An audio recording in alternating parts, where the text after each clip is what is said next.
bago pa kayo sa ating channel, please like and subscribe at huwag kalimutang i-click ang notification bell para palagi kayong nakantabay sa mga susunod na kabanata ng Putak Tarang Pinoy. Matapos ang sagupaan kay Attorney Vera, nakatakas si David at nagtago sa isang lumang bodega. Habang nagpapahinga, binalikan niya sa isip ang lahat ng kasalanang nagawa niya laban kay Tanggol. Doon niya naisip na kailangan na niyang gumawa ng tama bago pa mahuli ang lahat. Tanggol, kailangan ko siyang balaan at iligtas. Hindi ko man siya buong kapatid, pero pamilya ko siya. Nagpasya si David na iligtas si Tanggol.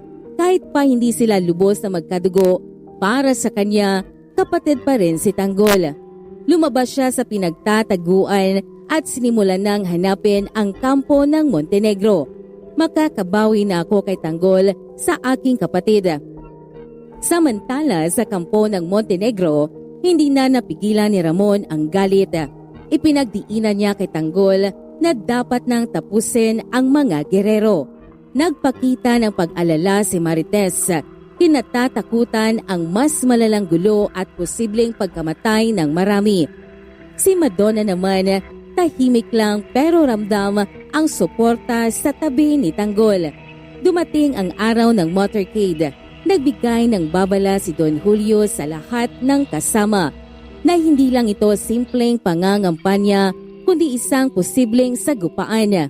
May kaba sa mga tauhan ngunit nagpakatatag si Tanggol at sinabing hindi sila pwedeng umatras sa laban. Umandar ang mga sasakyan ng magkabilang kampo. Sa bawat kanto, dagsa ang mga tao. May mga sumisigaw ng pangalan ni Tanggol. Mayroon ding bumubusina sa panig ni Mayor Guerrero. Sa gitna ng motorcade, sumingit sa crowd si David at nilapitan si Tanggol. Napalingon si Tanggol at agad siyang binalaan ni David. May tangkang pagpatay si Miguelito.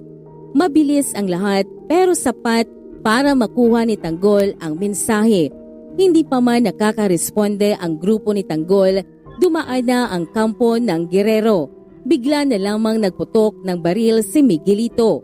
At kasunod nito, nagkagulo na ang lahat. Nagsimula ang sagupaan sa gitna ng kalsada. Nagkalat ang sigawan, putukan at takbuhan habang parehong panig ay nagdepensa ng kanilang kandidato. I-comment ninyo ang inyong mga reactions sa ating comment section at huwag kalimutang mag-like and subscribe at i-click ang notification bell para updated kayo sa mga palabas ng Putak Tarang Pinoy.